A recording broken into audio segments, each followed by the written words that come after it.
над 40 пъти вече се отбелязва седмицата на водното спасяване. Тя винаги е в началото на летния сезон и съвпада най-вече и с ваканцията на учениците, тъй като тогава започват и по-честите посещения на различни водни площи, плажовете по морето, езерата, язовирите, реките и така нататък.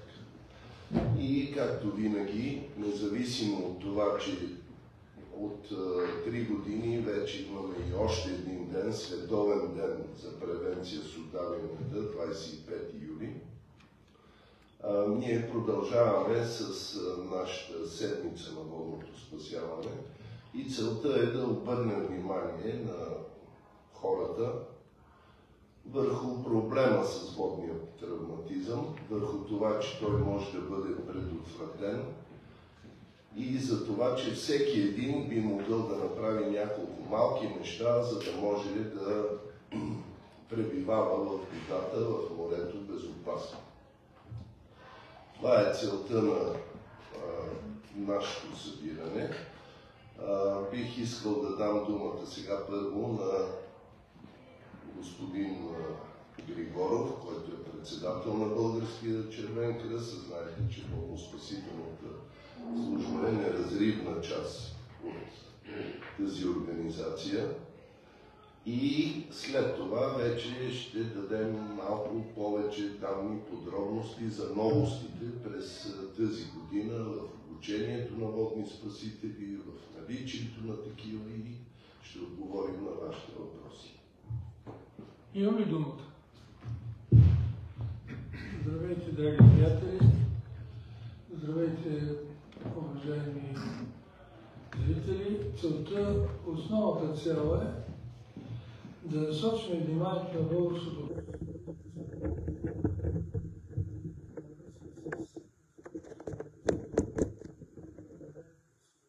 това е една голяма част от децата, семействата да отиват на морето, на плажовете, в басейните. Грижата за спасяването на нашите деца е преди всичко наша, на родителите, защото ние сме тези, които насочваме, възпитаваме и показваме пътя на децата в бъдещето. Водно-спасителна дейност към Българския червен кръст е една изключително отговорна структура, в която работят хора с големи сърца и аз използвам тук медийната възможност, чрез медиите да благодарим на всички, които работят и които си жертват живота, за да спасяват живота. Аз не знам дали сте присъствали на спасяването на давещ човек в море, за да видите на какъв риск е подложен водно-спасително. Така че нека да си пожелаем тази година да бъде спокойна, нека да си пожелаем водните спасители да се чувстват по-сигурни, материално обезпечени и да дадем една сигурност на нашите планировици. Благодаря ви и с Божа помощ, когато се съберем до година да отчетем резултатите, нека тези резултати са много добри. Благодаря ви. Така, ще позволя сега да взема думата. Подробност ще даде директора на дирекция водно-спасителна служба господин Налбантов. Аз като председател на Националната комисия по водно спасяване ще се спра на по-съществените моменти, които така жалонират тази година. Всички знаете, че през миналата година Министерски съвет през април месец прие нова наредба за водно-спасителната дейност и обезопасяването на водните площи и обществените басейни. Тази наредба до голяма степен покри нуждата от нормативна намеса, особено за множеството плувни басейни, аквапаркове, които не фигурираха в старата такава наредба и която така до известна степен промени и начина на обучение на водните спасители. В какъв смисъл я промени? Променя с това, че вече вратата за обучение на водни спасители е отворена за всички организации, които имат право да обучават. Това са различните структури. По програма, която преди около, мисля, че 2 седмици, министъра на здравеопазването утвърди, и това, което е като изискване, за да може все пак да има единни изисквания към всички, Червения кръст е организацията, която трябва да присъства на всички изпити, които се полагат накрая за получаването на лиценз за воден спасител. Така че с това считаме, че ще има възможност да задоволим потребностите на концесионерите на морски плажове, да обучават повече водни спасители по една програма, която е единна за цялата страна, и те да не бъдат принудени да ползват различни ЦПО-та и други организации, които буквално създават фалшиви спасители. Така че това е основният момент. А иначе организацията не е спряла със своята превантивна дейност. Сега ще чуете и цифрите по няколко програми за най-малките, по-големите, големите ученици, за родителите. Вие имате пред вас и тук някои материали, които са свързани с тези учебни програми. Провежда се една доста активна превантивна дейност, тъй като, разбира се, на всички спасители, и това го казваме, добрият спасител не е този, който спасява повече хора, а този, който не допуска да се случи инцидент с тези хора. Така че превантивната дейност е изключително важна за нас и именно мисля, че благодарение на тази дейност са и така добрите резултати в последните години с така рязко спадналата цифра. Аз сега говоря малко така по памет, около 100 човека са на година. А за сравнение ще ви кажа, че 64-та година са близо 600, 90-те години на миналия век цифрата достигаше някъде до 300, което нарежда страната ни така сред наистина европейските развити държави, като съотношение на населението спрямо броя на данни. Така че това са насоките. Искам да благодаря на тези от вас, които отделиха време да дойдат, защото медиите са един от много съществените инструменти за провеждането именно на тази превантивна дейност. И ние винаги ще разчитаме на това, на вас, на медиите, за да може да стават все по-малко броя на удавените деца, възрастни. Всеки един човешки живот е изключително ценен. Сега за малко по-подробна информация. Господин Налбантов.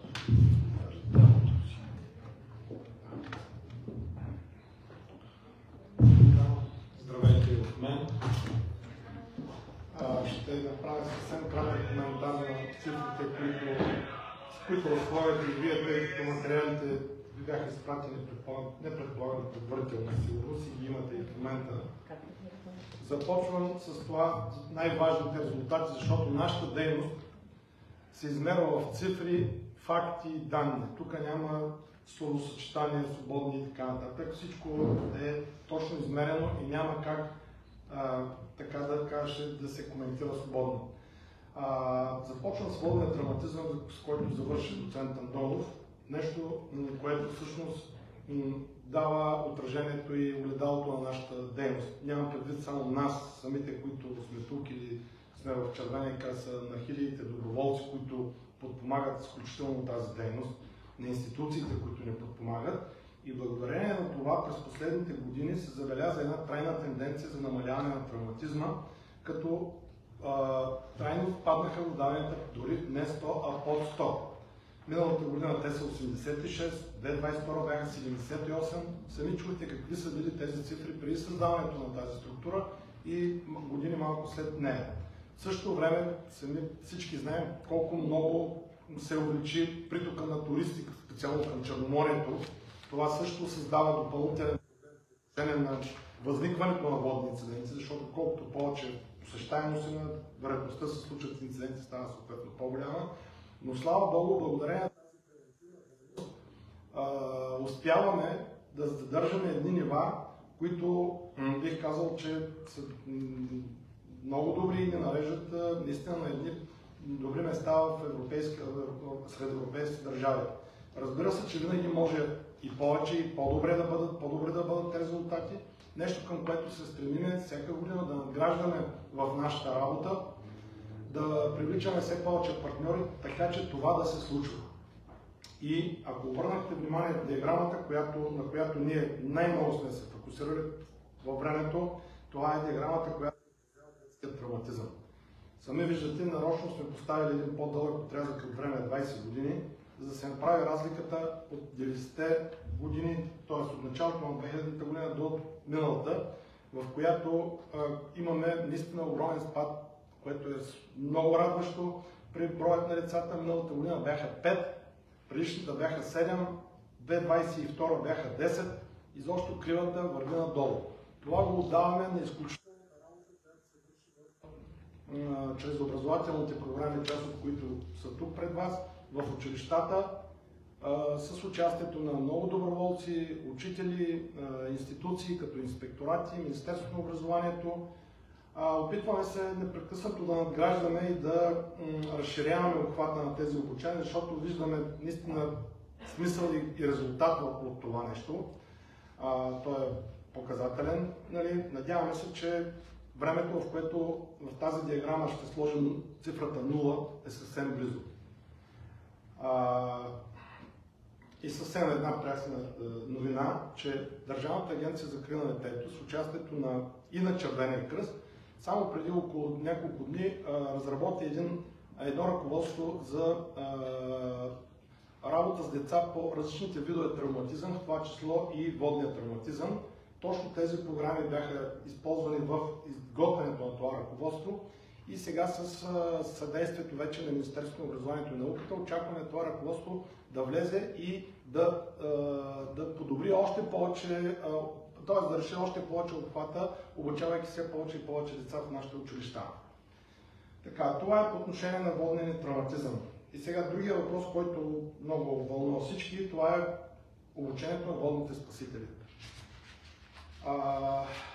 Тук смея да кажа, че също имаме едно, ако не това увеличаване, то не позволява на цифрата, на която на обучените спасители, т.е. има едно постоянство, което поддържаме в последните 5-6 години, между 800 и 1000 водни спасители годишно. Да, по-голямата част от тях са за басейнове и аквапаркове и половината от тях са обучени за море. Миналата година общия брой на обучените водни спасители в всичките квалификационни степени е 812. Това е една добра цифра. За последните 10 години броя на обучените за басейн е над 7000, а тези за море е над 3500. Това само по себе си подсказва, че само този ресурс от отрязък от последните 10 години, не се връщам на последните 20, е достатъчен, за да се осигурят необходимите 1300-400 водни спасители, които осигуряват българското Черноморие, плажовете на обвиняемите плажове по нашото Черноморие. Така че, благодарение пак на активността на всички наши колеги в области, защото курсове се провеждат почти във всички, с малки изключения, във всяка една област на страната, от квалифицирани, опитни инструктори, при изключително добри условия, с осигурени методически кабинети, ръководства, филми и така нататък. И казвам го така вече от лично наблюдение, присъствайки на изпитите, защото на част от изпитите в страната, които се провеждат, имам честта да бъда и аз, мога да кажа смело, че спасителите ни са много добре подготвени. На много добро ниво са, благодарение на усилията, които влагат инструкторите при тяхното обучение.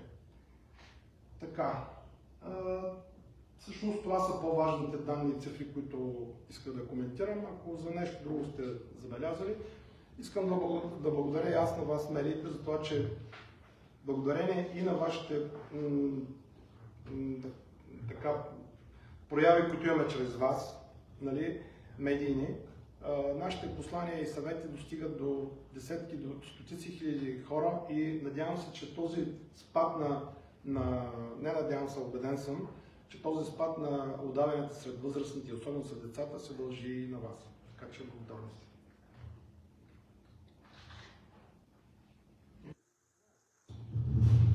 Ако имате вече конкретни въпроси, с удоволствие ще ги отговаряме. Аз искам да попитам за програмите с деца, ако може малко повече в детайли да навлезете. Предполагам в учебно време се правят, но и се работи с водоводците на БЧК в центровете в области. Просто да кажете самия начин на обучение на децата, който се прави. Ще ви кажа. Изключителен партньор тук са ни училищата. Чрез нашите служители по места, областните структури на БЧК, в които ние имаме по всяка една от тях щатен служител, и на директорите, разбира се, на областните организации, се влиза в контакт и комуникация с регионалните управления по образование в всяка една област и се стиковат подходящото време и период, в който тези образователни програми се осъществяват, като изключително се провеждат от самите учители, класните ръководители. Тези програми, специално Приятели с водата, са програми за децата от начален курс, където е необходимо, провеждаме методически обучения еднодневни с учителите, за да ги насочим към спецификата на учебното съдържание в тях. И така процедираме. Иначе няма как да обхванем тези, както забелязахте в табличката, 50-60 хиляди младежи и деца през годината в страната. Такъв е подхода ни. Разбира се, имаме обучение на лагери, на такива зелени училища, използваме най-разнообразни форми да се включваме там, където е възможно. И нещо друго, което е интересно, което е наистина съвсем ново, е, че следствие на така по-високия процент на удавените деца от ромската общност, последните години разработихме един проект, който работим съвместно с ромски здравни и образователни медиатори в страната. За сега в няколко области, надяваме се, че ще го мултиплицираме в другите. Добрич, Хасково, мисля, че Ямбол, в които чрез тези медиатори ромските ние обучаваме тайните лица и съвсем само преди няколко дни в нашия учебен център Созопол завърши едно такова лагерно обучение на 20 деца от Хасковска и Добричка област, където самите ромски медиатори, в присъствието, разбира се, на наши колеги, експерти, проведоха 5-дневно обучение на децата по тези програми, запознавайки ги с правилата за водна безопасност. Надяваме се, че по този начин ще насърчим и техните родители да търсят възможност да включват децата си в нашите програми, в училищата, чрез БЧК, в съответната област, така че тези деца да знаят, както всички други деца, как да се предпазват, когато са около водата и водните площи. И това, че не бива сами да отиват, трябва да бъдат с родители. Опитваме се и съм убеден, че това също след 4-5-6 години, дай Боже и по-рано, ще сведе още до по-ниски нива смъртността при децата. Мога ли само да допълня, тъй като то беше преди години, предмета водна безопасност е включен и в учебната програма от първи до последния или 12 клас. То е в задължително избираемите дисциплини, т.е. това са допълнителни часове, които всеки един учител по физическо може да допълва часовете си. В тази връзка, съвместно с Национална спортна академия и разбира се Министерство на образованието, учителите преминават и то има доста голям интерес. Съжалявам, че го няма професор Изов, да даде точните данни, но една голяма част от учителите по физическо, преминавайки през този курс на обучение за преподаване на водно-спасителния минимум или водната безопасност в училище, получават и съответните кредити, които пък им позволяват да си повишават и категорията в училище. Това работи вече сигурно ще станат 6-7 години, ако не е повече. Така че това също е един от факторите, които помага да се работи в тази насока. Разбира се, беше и доста трудно да се пробие, защото все пак един нов предмет в образователна програма, виждате сега какво се случва с ново предложените такива. И по този начин се опитваме максимално, най-вече с насоченост към децата, тъй като и те някога ще станат възрастни. Ако имате други въпроси. Една спокойна година и с Божия помощ напред. Съгласни ли сте? Бурни ръкопляскания. Благодаря.